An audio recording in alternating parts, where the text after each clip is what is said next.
प्यारे बच्चों, आज हम आप लोगों के लिए पेड़ से संबंधित या कह सकते हैं पेड़ की कहानी लेकर के आए हुए हैं। हाँ, एक चीज और ध्यान दीजिएगा, आप लोग हिंदी क्यों पढ़ें, हिंदी किस लिए पढ़ें, हिंदी को क्यों जानें, यह बेहद जरूरी है। इस चीज को जानना कारण है हमारे सारे के सारे कार्य हिंदी में ही होते हैं और हिंदी ही एक ऐसी भाषा है, थोड़ा सा कड़वा हम बोलने जा रहे हैं, जिस पर सभी की नजर बनी हुई है। तो अगर नजर बनी हुई है तो नजर लग सकती है, इसलिए आप लोग इसको इतना मजबूत बना दीजिए, इतना मजबूत बना दीजिए कि कोई भी नजर या कोई भी बुरी बला इसका कुछ बिगाड़ ना सके। मतलब आप हिंदी में इतने पारंगत हो जाएं कि आप कहीं भी रहें, कैसे भी रहें, किसी भी प्रकार से रहें, आपको कोई पछाड़ने वाला मिले ही नहीं। आप हिंदी को मजबूत कीजिए, तभी आप आगे बढ़ सकते हैं और संसार से लड़ भी सकते हैं मजबूती के साथ। ये बहुत जरूरी है। चलिए कहानी को पढ़ करके आपको बताते हैं और पुनः आपको इससे संबंधित कुछ और भी बातों को बताएंगे जो आप लोगों को जानने के लिए बेहद जरूरी है। कुछ लोग तो मानते हैं कि जानते होंगे, लेकिन कुछ बातें ऐसी हैं जो अभी हम आपको बताएंगे, वो मेरे ख्याल से बहुत कम लोगों को ही पता होता है। चलिए यहां ध्यान दें, मैं एक पेड़ था, मुझे वृक्ष, तरु और पादप भी कहते थे। कहते थे नहीं, अभी भी कहा जाता है। ये अभी तरु और पादप जो शब्द है, यह पेड़ की पर्यायवाची शब्द है। और भी पर्यायवाचियां होती हैं जिसको हम आप लोग को पढ़ा चुके हैं। पर्यायवाची में जाकर के उसको आप पढ़ सकते हैं, जान सकते हैं। धरती की गोद में मेरा जन्म हुआ, मुझे आज भी याद है जब किसी सज्जन सामान्य साधारण ने अपने घर के बगीचे में मेरे बीज को धरती के अंदर गाड़ दिया था। मैं तो बिल्कुल घबरा उठा था। किस लिए? चूंकि मिट्टी के अंदर चले गए थे। लेकिन प्रकृति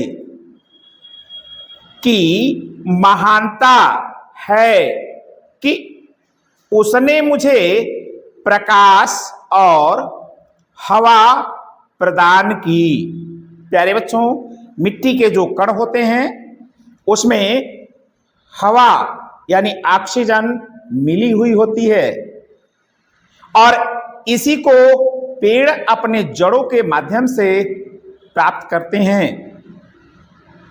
वह व्यक्ति भी मुझे रोज देखने आता था और पानी देता था।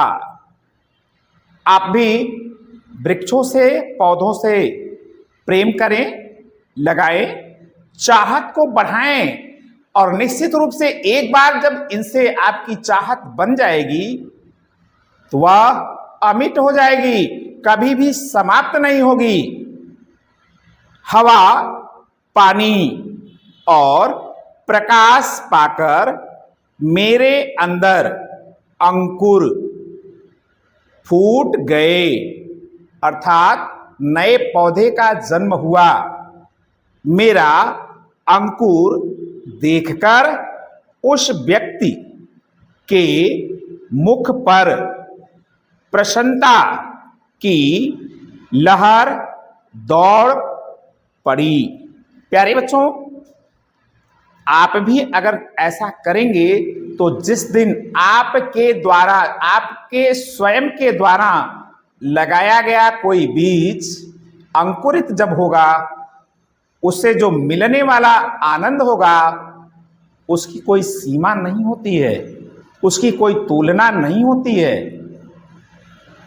मैं धीरे धीरे बड़ा होने लगा, मुझ में पत्ते निकलने लगे। यह सब देखकर वह व्यक्ति बड़ा खुश होता था। उस व्यक्ति के बच्चे बड़े ही नटखट व शरारती थे। उनकी बोली और चंचलता मुझे अच्छी लगती थी, लेकिन कभी कभी वे मेरे पत्ते तोड़ लेते थे तो मुझे बड़ा दर्द होता था। प्यारे बच्चों, आप भी जानते हैं, अगर किसी भी प्रकार से आपके शरीर को कहीं न कहीं चोट या घाव लगते हैं तो दर्द होता है। ठीक इसी प्रकार से यह मत समझिएगा कि यह पेड़ पौधे हैं तो इनको दर्द नहीं होता है, इन्हें भी दर्द होता है। फर्क इतना ही है, इनकी भाषा को हम नहीं समझ सकते और हमारी भाषा को वह नहीं समझ सकते, इसलिए आपको वह बताते तो है, जानकारी हमें नहीं हो पाती, लेकिन मैं कुछ कह नहीं पाता था। अब मुझमें फूल और फल निकलने लगे।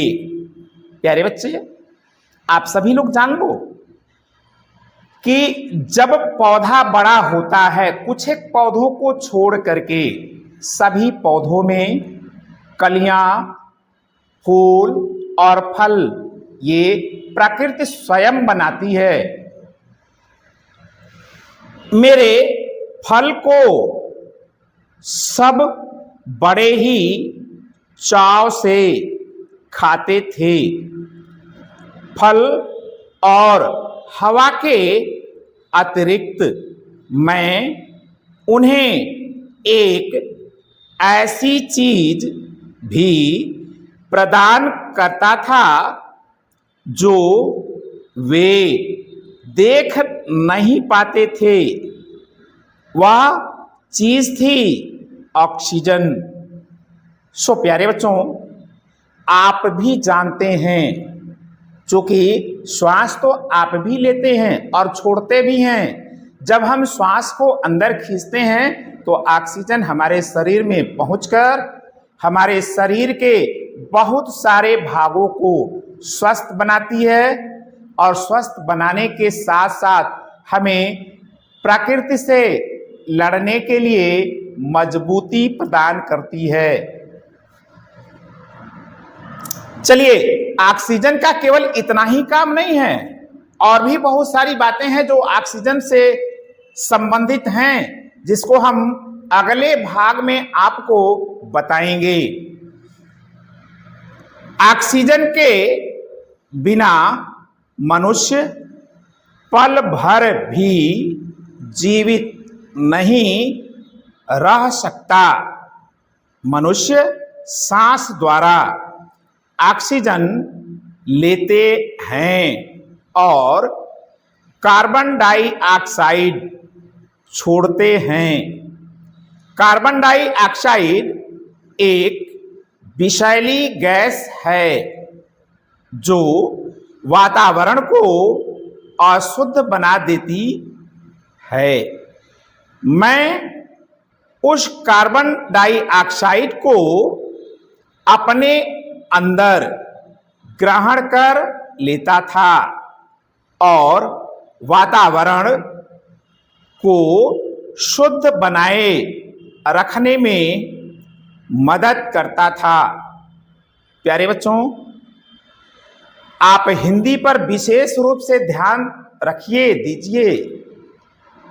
एक चीज और हम समझाना चाहेंगे आप लोगों को, और आप लोगों को ही नहीं, आपके माता पिता को भी। खास करके इंग्लिश मीडियम विद्यालयों में हिंदी बहुत कमजोर हो जा रहे हैं बच्चे, और यही मेरी कामना है, मेरा प्रयास है कि आप लोग हिंदी को मजबूती से आगे बढ़ाइए। कारण है, हम हिंदुस्तानी हैं और हमारे हिंदुस्तान की जो भाषा है वह क्या है? वह हिंदी ही है। चलिए, एक दिन की बात है, एक आदमी कुल्हाड़ी लेकर आया और मेरे ऊपर प्रहार करने लगा।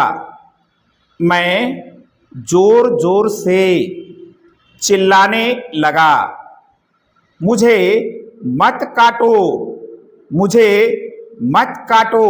प्यारे बच्चों, जैसा कि अभी मुझे मत काटो मान लेते हैं, इस चीज को हम नहीं समझ पाए या वे हमें नहीं समझा पाए, लेकिन किसी भी डाली को आप तोड़ोगे या फिर काटोगे तो उसमें से आवाज निकलती है। फर्क यह है कि उस आवाज का विश्लेषण हम अपनी भाषा में नहीं कर पाते। चलिए आगे बढ़ते हैं। लेकिन उसने एक न सुनी, मैं सिसकता रहा, लेकिन उसने मुझे काटकर गिरा दिया।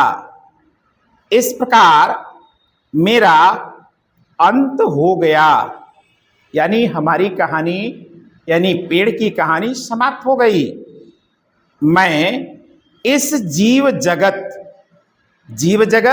यानी जिसमें जीवन पाया जाता है को यही संदेश दे रहा हूं। संदेश क्या है? देख ले। हाँ, चित्र भी हैं, दिखाए गए हैं, उनसे आप उसको समझिए। पेड़ों को काटने की न करना कभी भूल, क्योंकि यह कार्य नहीं है प्रकृति के अनुकूल। प्यारे बच्चों, तो अभी आपने पेड़ की कहानी पढ़ा, इससे संबंधित कुछ और बातों को आप लोगों को बतला रहे हैं। बड़े प्यार से सुनिएगा और अपने जीवन में जरूर इसको लाने की कोशिश कीजिएगा। आप कभी बीमार पड़ते हैं, डॉक्टर के पास जाते हैं, डॉक्टर आपको इंजेक्शन, जिसे हिंदी में सुई कहते हैं, लगाते हैं। आप तुरंत माता पिता या फिर ईश्वर को याद करते हैं, चिल्लाते हैं। आपको अगर एक सुई चुभोई गई, दर्द हुआ, तो सोचिए आप क्या करते हैं? फल को प्राप्त करने के लिए वृक्ष को कंकड़ मारते हैं। इससे भी इच्छा की पूर्ति अगर नहीं हुई तो डंडे उठा लेते हैं, डंडे मारते हैं। आप सोचिए, सुई चुभने से आपको दर्द हुआ, पेड़ को दर्द नहीं होगा? ऐसा संभव नहीं है। वह क्या करते हैं? हमने तो उन्हें डंडे मारे, वह हमें सुंदर सुंदर फूल अपने हरे पत्तियों के साथ साथ रंग बिरंगे फूलों को प्रदान करते हैं, प्रकृति के आगे बढ़ने में सहयोग करते हैं। हम डंडे मारते हैं। यही नहीं है, तरह तरह के तरह तरह के स्वाद के खट्टे मीठे फल देते हैं, हम क्या करते हैं? कंकड़ और डंडे मारते हैं। क्या यह उचित है? आप खुद फैसला कीजिए। आप अपने दर्द को याद करके उनके दर्द को महसूस कीजिए, तो निश्चित रूप से पाएंगे कि हम जो है बहुत बड़ी भूल करते हैं। आखिरी में क्या करते हैं? इससे भी हमारा मन नहीं भरा, इनके ऊपर कुल्हाड़ियां चलाना शुरू कर देते हैं, जैसा कि आप चित्र में देख सकते हैं। वृक्ष इतना ही नहीं, औषधि हमारे घरों को सजाने, यानी हमारे जीवन को निश्चित रूप से शुद्ध और सुंदर बनाने के लिए या अपने शरीर के प्रत्येक अंग को हमारे पर निछावर कर देते हैं और हम इन्हें डंडे मारते हैं और कुल्हाड़ियों से इनको काटते हैं। तो प्यारे बच्चों, बताने के लिए और भी बहुत सारी बातें हैं, या तो बहुत हमने थोड़े में कहा है, लेकिन समझने की जरूरत आपको है। समझिए और इनको बचाइए। प्रकृति के आगे बढ़ने के लिए, सुंदर बनाने के लिए आप सहयोग करें। आप यह भी कहिए अपने मित्रों से कि हमारे सर जी पढ़ाने के साथ साथ YouTube चैनल पर भी रहते हैं। आप उन्हें पढ़ करके, सुन करके ज्ञान को प्राप्त कर सकते हैं, अपने जीवन को उज्जवल बना सकते हैं। चैनल को लाइक करें, सब्सक्राइब करें, दूसरे को शेयर भी कर सकते हैं, भेज सकते हैं। कमेंट जरूर करें और लिखें आपको कैसी कहानी सुनना पढ़ना पसंद है। आपके लिए निश्चित रूप से हम ऐसी कहानियों को, ऐसे ज्ञान को बताने के लिए उत्सुक हैं, तत्पर नहीं है, उत्सुक हैं।